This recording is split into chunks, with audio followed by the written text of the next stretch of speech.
जिस संगठन को लेकर विपक्ष इतना हंगामा करता है, क्या आप जानते हैं इसकी नींव रखने वाले वही कांग्रेसी नेता थे जिन्हें कभी अपनी ही पार्टी के बड़े नेताओं ने निराश कर दिया था। उसके बाद उन्होंने भारत का सबसे बड़ा संगठन खड़ा कर दिया, नाम राष्ट्रीय स्वयंसेवक संघ यानी आरएसएस।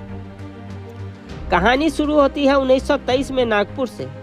नागपुर में शुक्रवारी तालाब के पास ही एक गणेश मंडल चलता था। उसके थोड़ी दूर पर ही एक मस्जिद थी। हिंदुओं ने जब जुलूस निकालना चाहा तो मुस्लिम समुदाय के लोगों ने जुलूस निकालने पर आपत्ति की। मामला बढ़ा तो जिलाधिकारी के पास पहुंचे। जिलाधिकारी ने आदेश दिया, मस्जिद के सामने से न तो झांकी निकलेगी और न ही भजन मंडली निकलेगा। इस बात पर हिंदू अड़ गए और हालात बिगड़ने लगे।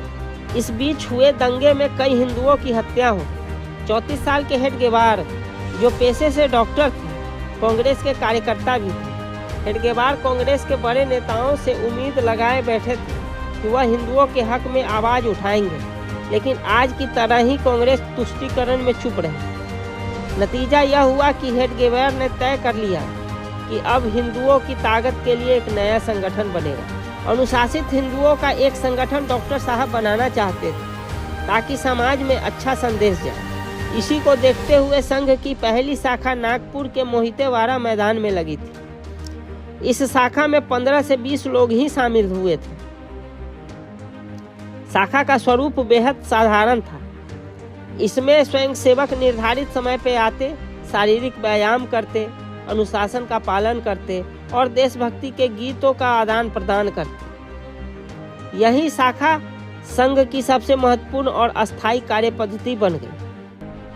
अब दिक्कत यह थी कि बिना किसी संगठन के नाम के वो भी भीड़ बनकर रह जाते। इसी समस्या के समाधान के लिए एक बैठक बुलाई गई। बैठक में कुल 26 सदस्य उपस्थित थे।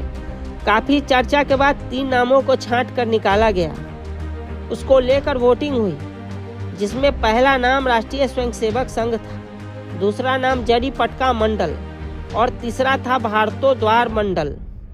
इसमें 20 वोटों के साथ राष्ट्रीय स्वयंसेवक संघ नाम बहुमत से चुना गया, जबकि जड़ी पटका मंडल को मात्र 5 वोट मिले। भारतोद्वार मंडल को सुझाने वाले के अलावे किसी और ने वोट नहीं किया। जड़ी पटका मंडल का सीधा रिश्ता पेशवाई से था। इस भगवा प्रतीक का बड़ा आदर हमेशा से रहा। जड़ी पटका मंडल नाम का सुझाव प्रथम वर्ष के एक कॉलेज छात्र ने दिया था, जो बाद में जज बना। हालांकि राष्ट्रीय स्वयंसेवक संघ नाम हेडगेवार के दिमाग में पहले से था। नाम तय होने के बाद डॉक्टर साहब ने कहा, हम हर महापुरुष और हर राज्य का आदर करते हैं, लेकिन एक महापुरुष या एक ही राज्य के नाम पर नाम रखा जाना ठीक नहीं रहेगा। हमें तो पूरे भारत का संगठन बनना है। नाम में हिंदू शब्द न होने पर भी कई लोग हैरान थे। तब डॉक्टर साहब ने उन्हें हिंदू शब्द की व्यापकता समझाई। इस बैठक के बाद भी अरसे तक चर्चाएं होती रही। तब जाकर नाम को अंतिम रूप से तय किया गया। साफ है कि संघ का नामकरण आसानी से नहीं हुआ।